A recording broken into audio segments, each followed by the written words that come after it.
So let's start our discussion with what do you mean by a brute force? So in design analysis of algorithm, brute force is simply nothing but it's a straightforward approach to solve a problem.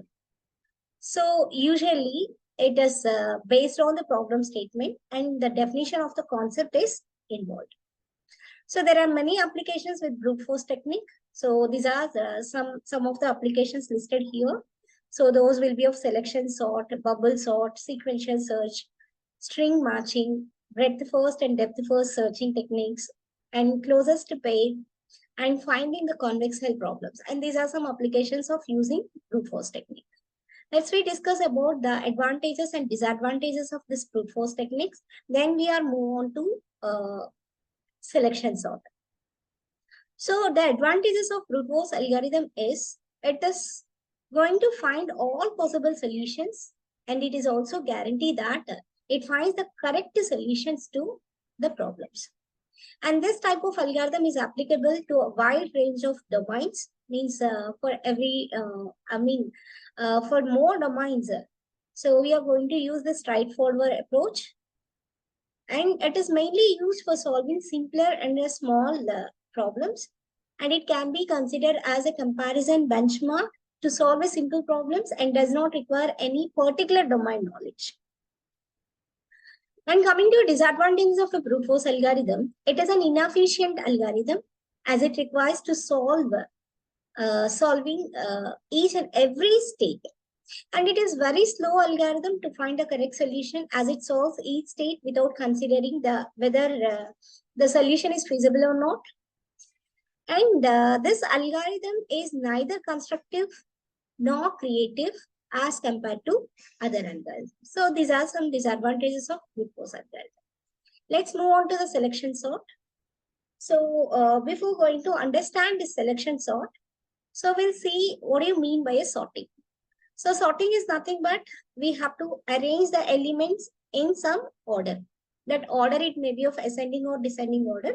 So most of the cases, we can sort the elements in ascending order. That is from smallest to biggest, we can arrange the elements. So sorting can be used in many applications. Like suppose, see for example, in real scenario, so where we need sorting of the things. Suppose what happens if the things is in not sorting order. So let us consider one example. And in your classroom, irrespective of your roll numbers, so all will be sit in your classroom.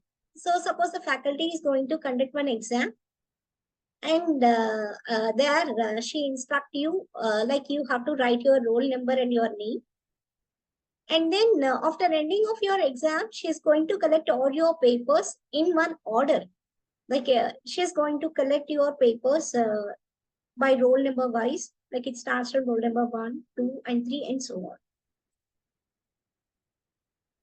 Because of that order, she can able to correct the papers, and she can able to give the marks to a particular student is very easy. Otherwise, she needs to rearrange the papers, and she needs to find out the roll numbers in a randomly order. It is difficult as compared to that. So what simply we are going to do, we have to sort it. Means we have to arrange all your papers in one order. So not only of this, in many of the applications, we need sorting. So this is a selection sort. So we have different kind of sorting algorithms. Those will be of selection, quick sort, med sort, selection, bubble sort, radix sort. There are many kind of algorithms are there for sorting an elements in particular order. So each and every algorithm is having their own passion to sort the list of elements. So here we consider about a selection sort. So how this algorithm is going to sort the elements in a order. So first we'll see, and then we move on to the algorithm and try to understand that. And after that, we'll go with one example and we solve that. So in this sorting algorithm, what it simply do is, so the list of elements is divided into two parts.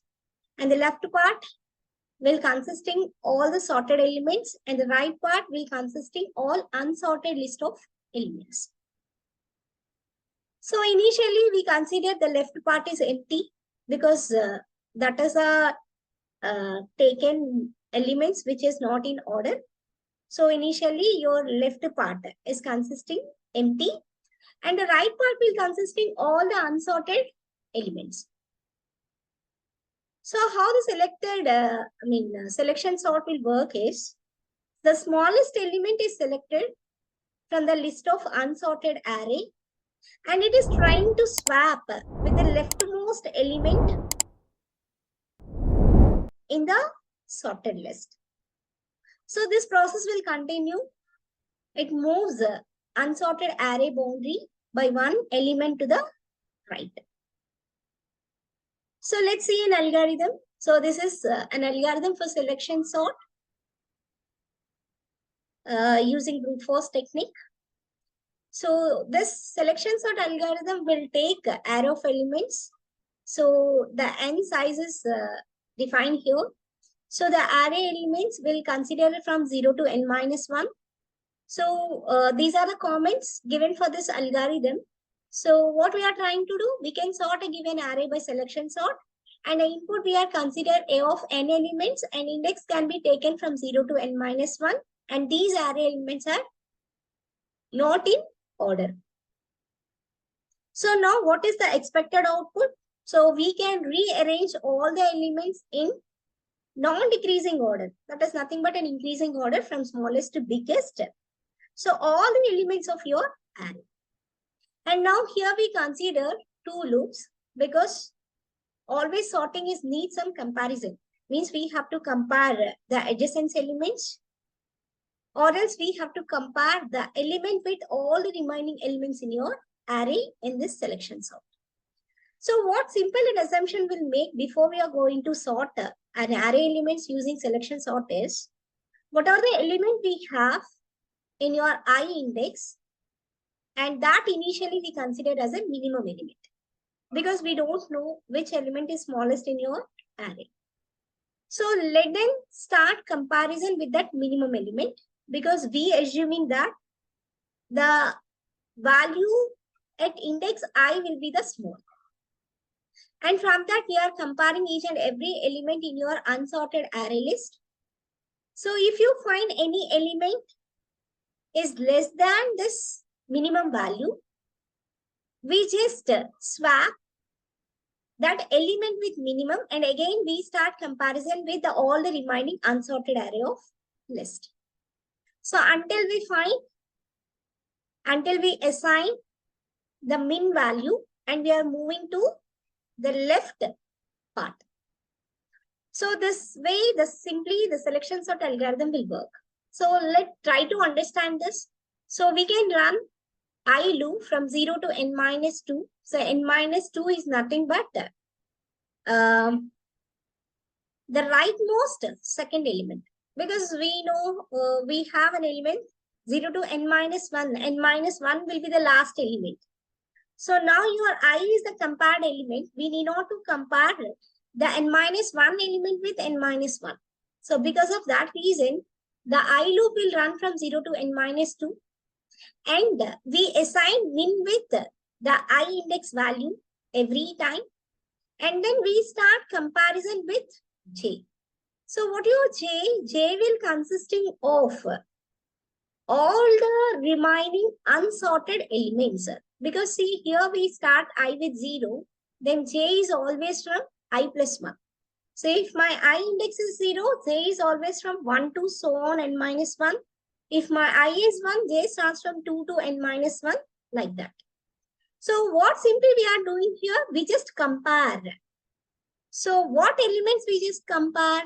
So A of I element is going to compare with A of min element. So what always min element will take? So the smallest element. So now we are going to compare. So all your unsorted array of list with the minimum value. If we find any of unsorted array element will be less than to a min, then we are going to assign that value to min, and then we continue the same process. So after this loop get exists, then we are going to swap a of I with your a of min value. So in this way, this algorithm will going to work. So it is better to understand by simply solving a particular example. So let's consider this example. So we have 7 elements. Here you can see 7 elements like 89, 45, 68, 90, 29, 34 and 70. So there are 7 elements and the array index starts from A of 0 and and the last element is A of 6. Because we know like array index always starts from 0 and it ends with n minus 1. So now what algorithm will say? You can start your I with index 0 and you can assign that I value to min. So min is a variable which can keep the value of your I in it. So now here in this first pass, right, we start iterations. So there, what we have to run, we have to run your j from 1 to 6. So we already seen that in selection sort, how it is going to work. So first of all, we have to divide the list into 2 parts, right? So the sorted and unsorted. So initially, we don't have any elements sorted in your sorted list. These everything will consider as unsorted list. And later, what we are making an assumption, we assume that the first element will be the smallest element and we'll keep in a sorted list, right? We keep in a sorted list. And then we have to conclude that whether it will be a smallest or not, because it is our assumption, right? So what simply we have to do, we compared this element with all the remaining unsorted list of elements. So if you find any of these elements is less than to this element, what simply we are going to do? We are not directly swap. Simply we have to assign that value to min first. And then after completion of that particular pass, when j get exit, then only we have to swap a of I value with a of min value. So this is the algorithm will say. So let's start with your first iteration. In this iteration, your I is 0 and your j is 1. Means 89 and 45 is compared. So we are taking 89 in min. Okay, so the min is having 89. So now what happening here? So here we have to take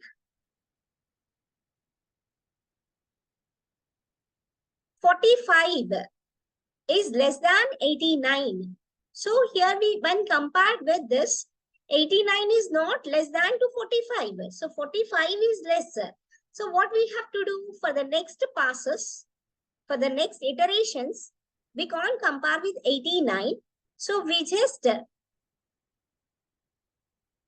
change the min value with 45 and then we compare with 45 for the next iterations, right? So now min is changed with 45. So now you j get increment. Now it will take the second index value, that is 68, and it compares with 45. So 68 is not less than 45. So your min will be remain same.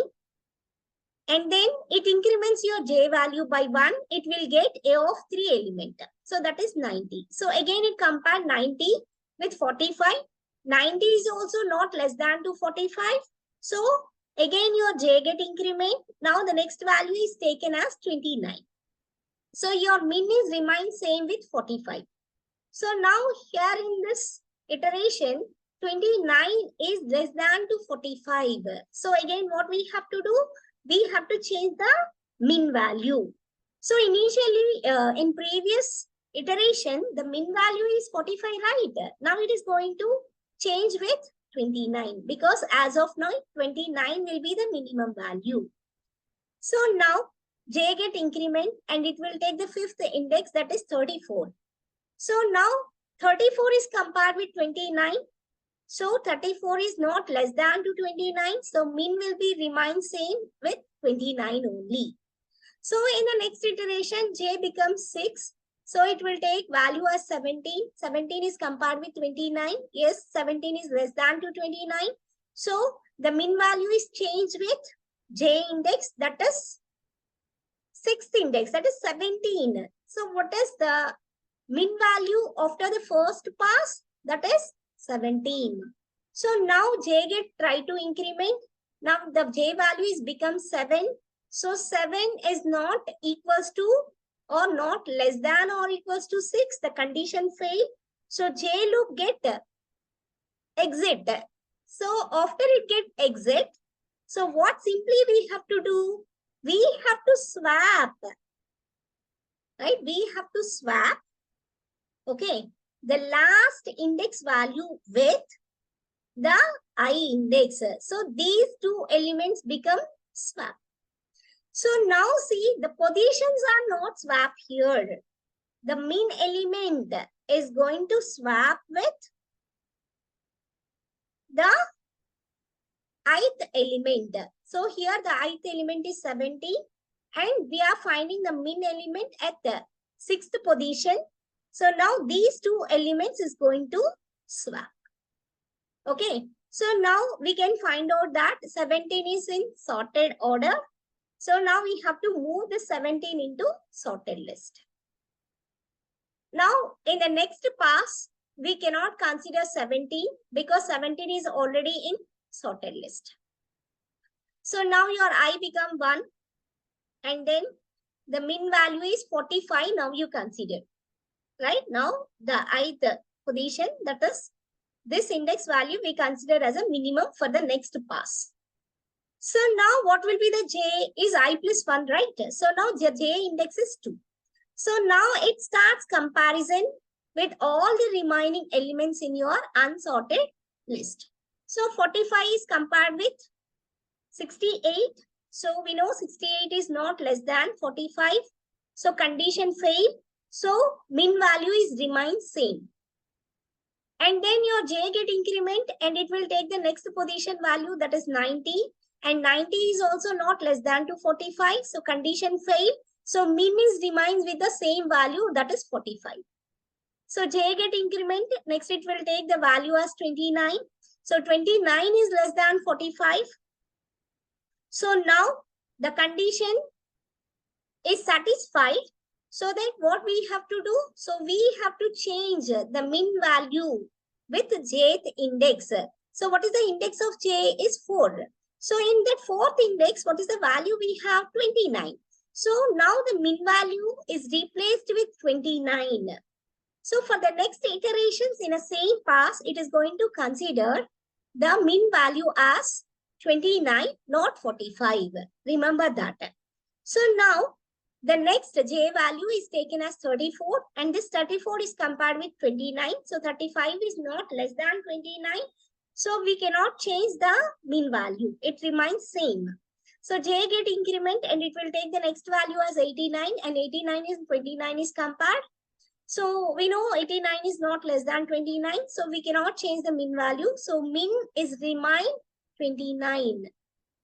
Right? Min is remain 29. What is the index of min is 4th. Right? So now which elements is need to swap? So we have to swap A of 1 element with A of 4 element. Right? A of 1 element with A of 4 element. So now this 45 and 29 is swapped. So now 29 it comes to a correct position.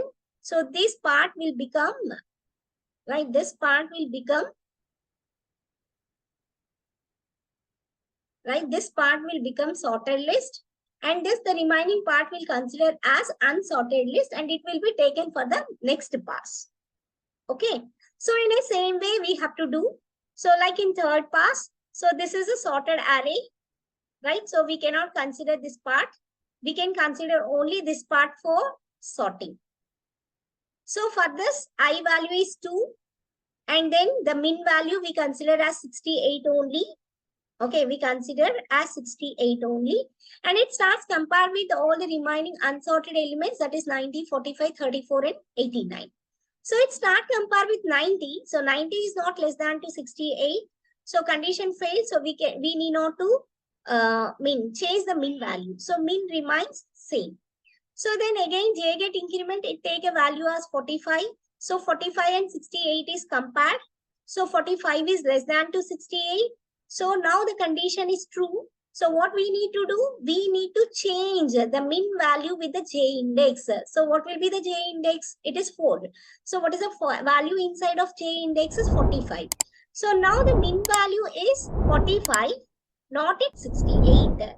So it consider 45 for the next iterations in the same pass. So now the next value will be 89. So now it is going to take 89, it compared with 34. So we know 89 is not less than to 34. So the condition is fail also here. So we need not to change the min value. So we keep the min value as 34 only. So now what we have to do? So we have to exchange these two indexes, right? We have to exchange these two indexes. That is, A of 5 index is going to exchange with A of 2, right? So now these two positions is get exchanged. So here we have 34, and then at this fifth index position, we have value as 68. So after that, we have to copy into sorted list. So now we can see after this past 3, and these 3 elements are in sorted list, and these remaining 4 elements in unsorted list. And this can be considered for the next pass. So in the next pass, I value get increment. Now it becomes 3. So the third index value you consider. So 90.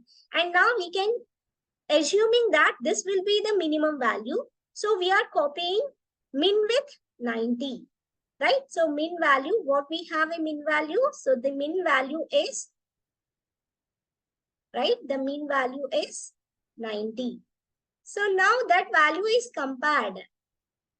Okay, your min value is 90. So now for this iteration, now the 45 is compared with 90. So 90 is not less than to 45. So what we have to do? So we have to change the min value with 45. Because as our assumption, we think like 90 is smallest, but our assumption is wrong. So what we have to make? We have to change the min value. So the min value is now 45. So for the next iteration in the same pass, we compare with 45, not with 90. So index get increment. So now we get a value of 68. 68 is compared with 45, and 68 is not less than to 45. So then increment J value, and now we get value as 89. So 89 compared with 45, and 89 is also not less than to 45. So condition 5, so that your min value will be the same. So that is 45 only. So now which values we need to exchange? So we need to exchange these two positions, right? These two positions only we need to exchange. So after exchanging, what we are getting? We get this value, that is 45 and 90. So now after this pass, these 4 elements are in sorted list, and these 3 elements are in unsorted list. So we continue the same process. Okay, so now I get 4, and now the min value is 90. And this 90 is going to compare with 68 and 89. So 90 and 68 is compared.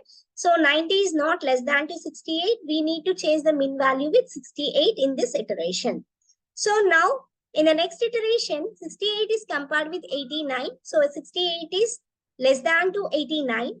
So we need not to change the min value. Just we need to swap these two elements. So now these two elements are swapped. We get 68 and 90. So now after this pass, we can find out all these elements in a sorted list, and these two elements are in unsorted list. So this is the last pass. So now we consider this is index 5. Okay, this is index 5. and this is the index 6. Okay, so now I value is 5 and j is 6. So we consider the min value is 90 only, and then 90 is compared with 89. So 90 is not less than to 89. So we have to chase min with 89. So now the min value is 89 now, but we don't have any other elements to compare. So we exit from j. So now these two elements needs to swap. We get 89 and 90, and then we stop the iterations because now we reach n minus 2 position for your I.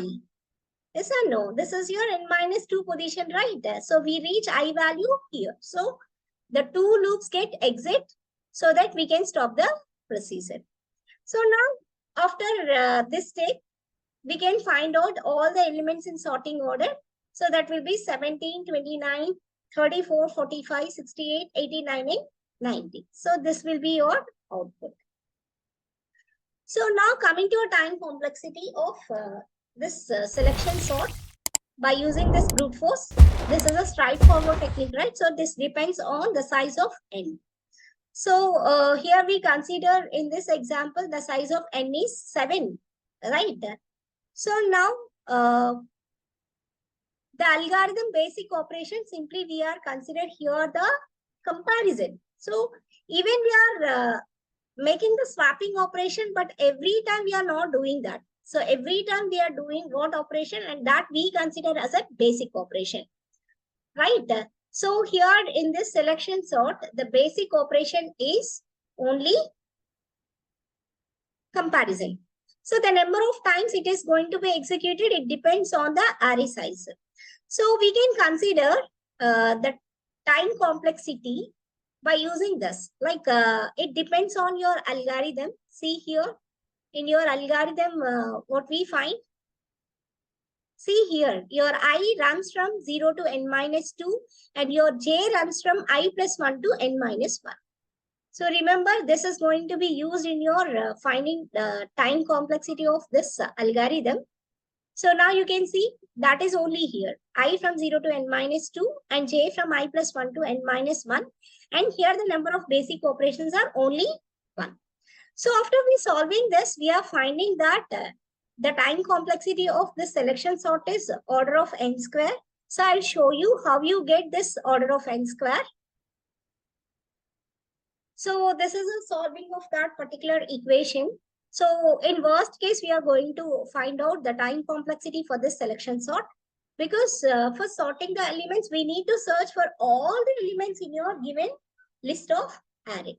So here it is a formula. We are taken in previous slide only, right? So I run from 0 to n minus 2 and j runs from I plus 1 to n minus 1. And here the basic operation is 1. So for finding the time complexity, so here the boundaries are given, the lower limit and the upper limit. So here we consider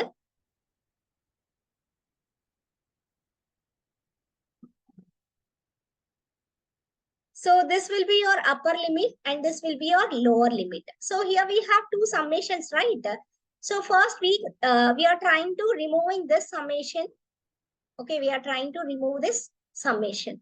So now the upper is n minus 1 and the lower is I plus 1. So what is the formula we have to consider? Upper limit minus lower limit plus 1. So n minus 1 minus I plus 1 plus 1.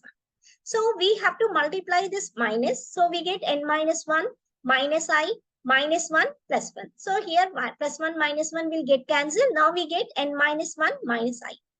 So again, we have to consider, means we have to divided into two parts. Let's we get I0 to n minus 2, n minus 1 and minus of I0 to, because we have to simplify, right? Because of that reason, we have to split it. So now I loop will run from 0 to n minus 2 and the I value we are taking. So this is a basic formula we have, like we have a values from I1 to n. Okay, we consider index from I1 to n. And then we are finding the sum of I. It is nothing but n into n plus 1 by 2. So simply what we are trying to do is, in order to simplify this, in place of n, we can substitute with n minus 2. Because we are not running I up to n, right? N minus 2 only we are going to run. So for that, here n is replaced with n minus 2 and n plus 1 is replaced with n minus 2 plus 1 by 2. So now you're going to simplify this. So I want to simplify because of this formula we consider, we have to take a constant value outside of the summing. So that will become n minus 1 summing I0 to n minus 2 and the basic will be 1. So now it will consider like this formula. So upper boundary minus lower boundary plus 1. So that is n minus 2 minus 0 plus 1. So it will be taken as n minus 2 plus 1. So now we are taken n minus 1 only after simplification. So now we get this n minus 1 into n minus 1. See, here it is n minus 1. And after simplifying this, we are getting n minus 1. And after simplify this, we are getting n minus 2 and n minus 1 divided by 2. And we can consider n minus 1 is common in both expressions because we need to simplify. So n minus 1 will taken as a common and this n minus 1 from here and minus of n minus 2 divided by 2. So let we LCM on these two, like we get 2. So 2 will get 2 times of this, that is 2n minus 2 minus n minus of minus plus 2. So now this plus 2 and minus 2 will get cancelled and we are finding that that is 2n minus n is nothing but n by 2.